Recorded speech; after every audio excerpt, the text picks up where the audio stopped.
In the 16th century, the transatlantic slave trade began, where millions of Africans were taken from their homes and forced into slavery in the Americas. The conditions on board the slave ships were unbearable, with people being packed like sardines in the holds of ships with no access to clean water or sanitation. The average journey across the Atlantic took around 6 weeks, during which time many slaves would die of disease or starvation. Once they arrived in the Americas, the slaves were sold at auction, separated from their families, and forced to work long hours in fields or in domestic service. The horrors of slavery are well documented, from the brutal punishments that were inflicted on those who tried to escape, to the psychological trauma of being treated like property. Despite this, there are still many myths and misconceptions about slavery that persist to this day. One of the most common myths is that slavery was a necessary evil that helped to build the modern world. However, this myth ignores the fact that slavery was a system of exploitation and oppression that benefited a small elite at the expense of millions of people. So today we are going to explore the myths of slavery and the realities of this dark period in human history. Do not forget to like and subscribe to catch more content like this. Myth number 1. The first slave owner in America was black. Many of us have learned about the horrific institution of slavery in our history classes, but not many of us may know who the first slave owner in America was. To answer this question, we need to travel back in time to the early 1600s, when the first Africans were brought to the British colonies in North America. It was in 1619 when a Dutch ship arrived in Jamestown, Virginia, carrying a cargo of 20 enslaved Africans. These individuals were sold to the English colonists and were forced to work on tobacco plantations and other farms in the colony. At this time, slavery was not yet an established institution in the British colonies, and the status of these Africans was unclear. One of these Africans, named Anthony Johnson, was able to secure his freedom and became a landowner himself. He was a successful tobacco farmer and was even able to purchase several enslaved Africans himself. However, in 1654, Johnson faced a legal dispute with a white neighbor over one of his slaves named John Casor. Johnson had brought Casor over from Africa as an indentured servant, but he never released him from his servitude. Instead, Johnson claimed that Casor was his slave for life. The white neighbor, who had previously employed Casor, argued that he was still under his indentured contract. The case went to court, and shockingly, the court ruled in favor of Johnson. This decision marked the first time that an African had been declared a slave for life in the British colonies. It set a precedent that would pave the way for the brutal and inhumane system of chattel slavery that would exist in America for over 2 centuries. Johnson continued to own slaves and even expanded his land holdings. He died in 1670, leaving behind a significant legacy as the first known African to legally own slaves in the colonies. Myth number 2. Black people enslaved each other in Africa. The idea that black people enslaved each other in Africa is a common misconception that has been perpetuated over the years. It suggests that slavery was an inherent part of African societies and culture. However, the truth is that while slavery did exist in some African societies, it was not a widespread practice, and it was very different from the transatlantic slave trade that took place from the 16th to the 19th century. It's important to note that the African slave trade was not a monolithic phenomenon. It varied widely depending on the region, the time period, and the society involved. However, we can generally say that slavery in Africa was a complex and multifaceted institution that had different forms and functions. For instance, in some African societies, slavery was used as a form of punishment for crimes, debt, or war captives. In other cases, it was a means of acquiring labor for farming, mining, or other economic activities. In some societies, slaves were assimilated into the community and could even rise to positions of power and influence. In others, they were considered social outcasts and subjected to brutal treatment. So, yes, black people did enslave each other in Africa, but it's crucial to understand that this was not the same as the transatlantic slave trade. The latter involved the mass abduction and transportation of millions of Africans across the Atlantic Ocean to the Americas, where they were treated as chattel property and subjected to brutal and dehumanizing conditions. Myth number 3. The Civil War ended slavery. While it is true that the Civil War was fought, in part, to end slavery, the reality is that the end of the war did not bring an immediate end to the practice of enslaving African Americans. In fact, slavery continued under a new system called convict leasing, which targeted black people and lasted well into the 20th century. Convict leasing was a system in which prisoners were leased out to plantation owners, mining companies, and other businesses as a source of cheap labor. This system was particularly prevalent in the southern states, where black people were disproportionately targeted and incarcerated for minor offenses such as loitering or vagrancy. Under convict leasing, black prisoners were subjected to brutal and inhumane conditions, often working in dangerous and unhealthy environments. They were frequently subjected to physical abuse, denied adequate food and medical care, and forced to work long hours in harsh conditions. One of the most egregious examples of convict leasing was the case of the Angola prison in Louisiana. Originally built in the late 1800s as a plantation, Angola became a prison in the early 20th century and was notorious for its use of convict leasing. At its peak, Angola housed over 5,000 prisoners, the vast majority of whom were black. Under the convict leasing system, Angola prisoners were forced to work in the fields for up to 16 hours a day, often in extreme heat and without adequate food or water. They were subject to brutal punishment for even the slightest infraction, and many died from overwork, disease, or abuse.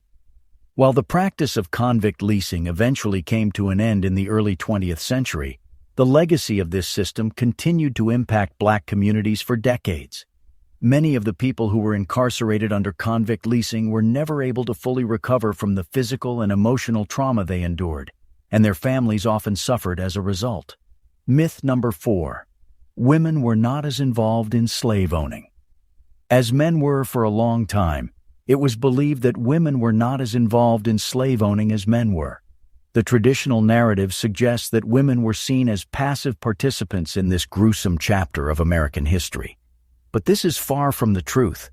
In reality, women were deeply involved in the slave trade, and many even fought for ownership of slaves. To understand the extent of women's involvement in slave owning, we must first examine the social and cultural context of the time. During the 18th and 19th centuries, slavery was a legal and widely accepted practice in America. It was an integral part of the country's economic and social structure, and many wealthy families owned slaves as a means of accumulating wealth and social status. Women, who were often confined to the domestic sphere, had limited opportunities to accumulate wealth and exert power. However, owning slaves provided them with a way to gain status and authority in a society dominated by men. As such, women often played an active role in managing their families' estates, including the supervision of slaves. One example of a woman who actively participated in slave owning was Martha Washington, the wife of America's first president, George Washington. Martha inherited a plantation with hundreds of slaves upon her husband's death and continued to manage the estate and its slaves until her own death. Another notable example is Mary Chesnut, a prominent Southern socialite and diarist. In her diaries, Chesnut documented the lives of slaves and the role they played in her family's life. She also expressed her own views on slavery, acknowledging its brutality and inhumanity, but also defending its continued existence. Furthermore, women fought fiercely for the right to own slaves. In 1857, for example, Rebecca Felton, a prominent suffragist and the first woman to serve in the United States Senate, spoke out in favor of slavery, claiming that it was necessary for the survival of the Southern economy. She argued that women had a moral obligation to support the institution of slavery and actively participated in its defense. It's important to note that women were not just passive observers or beneficiaries of slavery.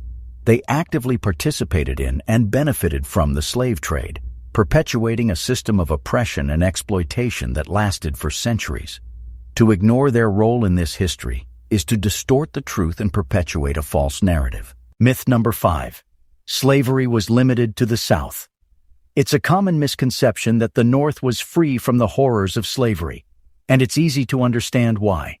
The American Civil War and the abolition of slavery are often taught in a way that portrays the North as a beacon of freedom, while the South is seen as the place where slavery thrived. However, the reality is that slavery was present in the North, and northern states were heavily involved in the slave trade.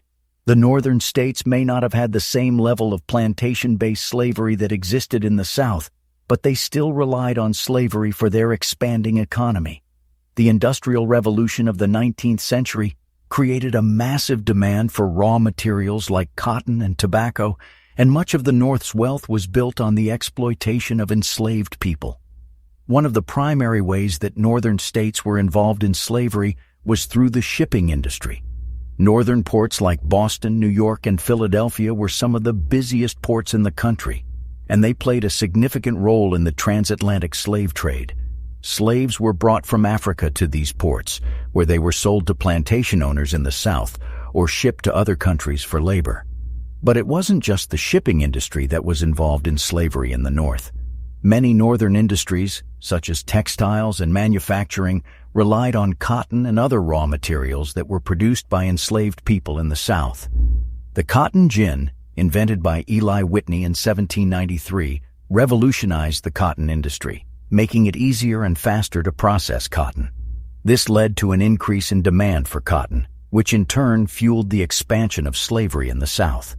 In addition to the economic ties between the North and South, there were also many individual slave owners in the North. For example, John Hancock, one of the signers of the Declaration of Independence, was a slave owner. The New York City census of 1790 revealed that nearly 20% of the population were enslaved people, and in the early 1800s, the North had a higher percentage of slave ownership than the South. So why is it that we often overlook the fact that slavery existed in the North? One reason is that the North was quicker to abolish slavery than the South. Vermont abolished slavery in 1777, and by 1804, all of the northern states had abolished slavery. This gave the North a moral superiority over the South when it came to the issue of slavery. But the fact remains that slavery existed in the North for many years, and northern industries and individuals profited from it. Myth number 6. The Union went to war to end slavery. One of the most popular myths that has been spread for a long time is that the Union went to war to end slavery. While there is some truth to this statement, it is not entirely accurate. To know the truth behind the American Civil War, let's start with some background information. The American Civil War was fought between the northern states, known as the Union, and the southern states, known as the Confederacy. The war lasted from 1861 to 1865 and resulted in the deaths of over 600,000 soldiers and civilians. At the center of the conflict was the issue of slavery. Many people believe that the Union went to war to end slavery. However, this oversimplifies the complex factors that led to the conflict. Slavery was certainly a major issue, but it was not the only reason behind the war. In fact, the war was caused by a combination of economic, social, and political factors. At the heart of the conflict was the issue of states' rights. The southern states believed that the federal government was encroaching on their rights and interfering with their ability to govern themselves. They also believed that the federal government was trying to abolish slavery, which would have a devastating impact on their economy. The northern states, on the other hand, believed that the federal government had the right to regulate slavery and that it was a moral issue.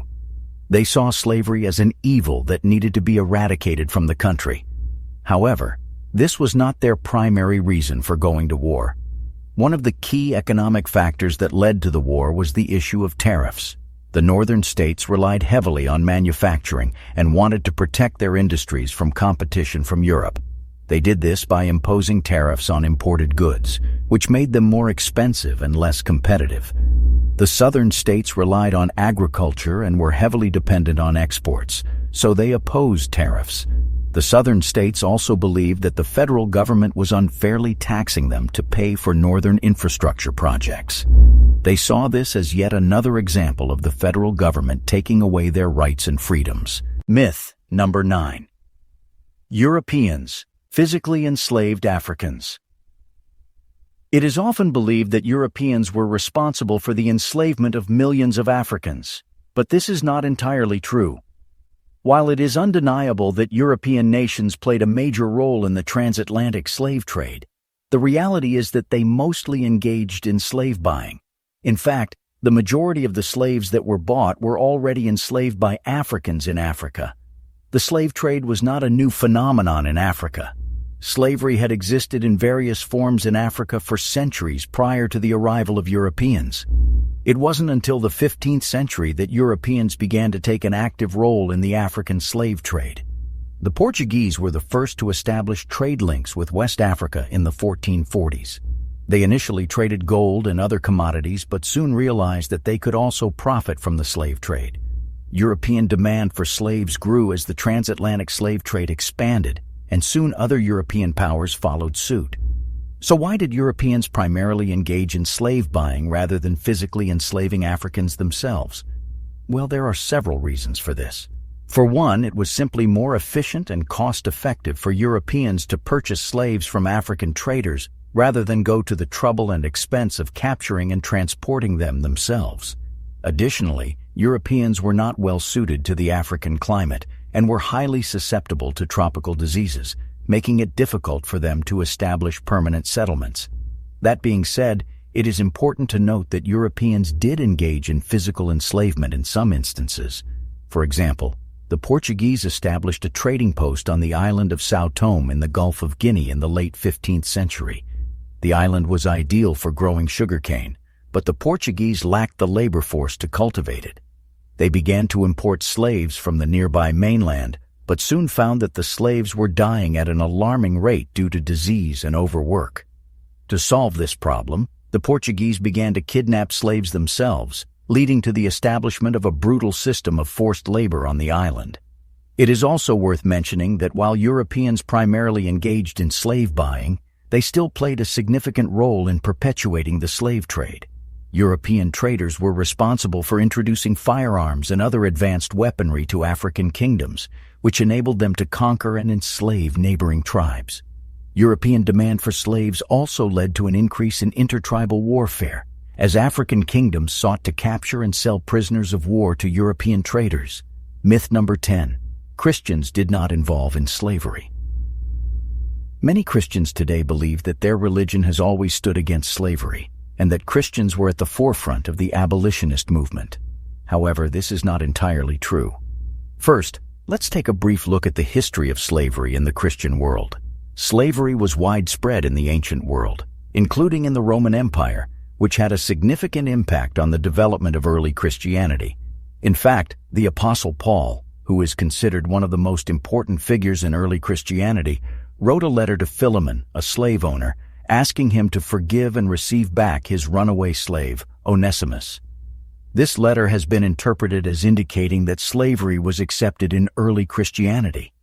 Moving on to the modern era, we can see that many prominent Christians were involved in the slave trade and owned slaves themselves. For example, the famous preacher and theologian Jonathan Edwards owned slaves, and he defended the practice of slavery on theological grounds.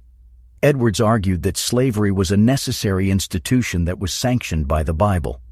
Another prominent Christian who owned slaves was the first president of the United States, George Washington.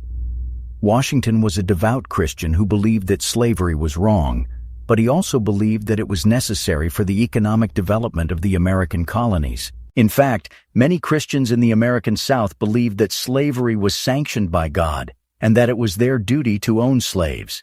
They believed that the Bible supported slavery and used biblical passages to justify the practice. It is also worth noting that many Christian denominations were initially hesitant to condemn slavery. For example, the Southern Baptist Convention, which is now one of the largest Protestant denominations in the United States, was formed in 1845 when Southern Baptists split from the National Baptist Convention over the issue of slavery. The Southern Baptists argued that slavery was a God-ordained institution and that the Bible did not condemn it. Of course, there were also many Christians who opposed slavery and worked tirelessly to abolish it. The abolitionist movement was led by many prominent Christians, including William Wilberforce, who was a member of the British Parliament and a devout Christian. Wilberforce and his colleagues argued that slavery was a moral evil that violated the principles of Christianity. As you can see, there are many myths and false truths surrounding the sensitive topic that is slavery. But through meticulous research and compelling evidence, we've shattered these slavery myths that have remained in societies for decades. Moreover, we've dispelled the myth that slavery was a distant memory of the past. Shockingly, modern-day slavery still persists, with an estimated 40 million people living in some form of forced labor today. This sobering reality serves as a stark reminder that the legacy of slavery continues to haunt our world, and the fight for human rights and equality is far from over. Thank you for watching, and remember to subscribe, like, and share our channel.